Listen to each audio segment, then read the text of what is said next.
नमस्कार, मी अर्चना. गावाकडच्या रेसिपी या चॅनलवर तुमचं स्वागत. आज मी तुम्हाला डिंगऱ्याची सुक्की भाजी दाखवणार आहे. याला मुळ्याची शेंगाई म्हणतात. मागचे पुढचे दोन्ही भाग काढून डिंगऱ्या कट करून घेतलेल्या आहेत. त्या व्यवस्थित अशा भाजून घ्यायच्या. गॅसच्यात मोठी ठेवलेली आहे तर शेंगावर डाग पडेपर्यंत व्यवस्थित अशा शेंगा भाजून घ्यायच्या.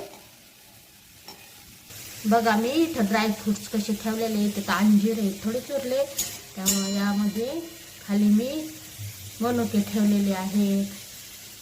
पिस्ता थोडे चुरलेले आहेत. इथं बदाम, इथं पिस्ता आहेत आणि इथं काजू आहे. यामध्ये खजूर ठेवलेले आहेत आणि ही किचन टॉवेल. यामध्ये मेथ्या ठेवलेल्या आहेत. हे सोयाबीन आहेत आणि यामध्ये पण खजूर आणि इकडं पण खजूर.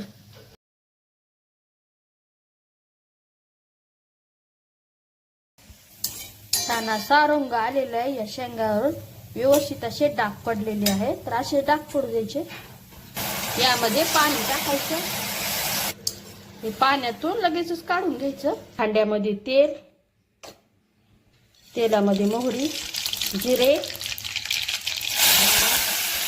कोथिंबीर, लसूण बारीक केलेला, घरगुती मसाला थोडासा राहिल्यामुळे थोडंसं लाल तिखट घेतलेलं आहे आणि हळद, चवीनुसार मीठ.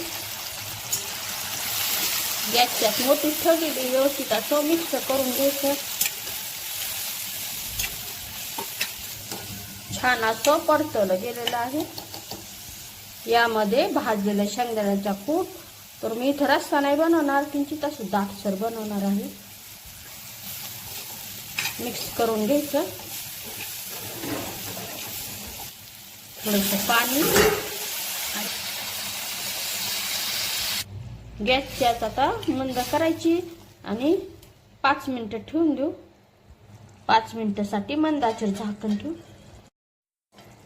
मस्त अशी डिंगऱ्याची भाजी तयार झालेली. गॅस बंद केलेला. रस्सा नाही, एकदम छान अशी थोडीशी दाटसर अशी चपाती सोबत खायला मस्त लागते. व्हिडिओ आवडला असेल तर नक्कीच लाईक करा.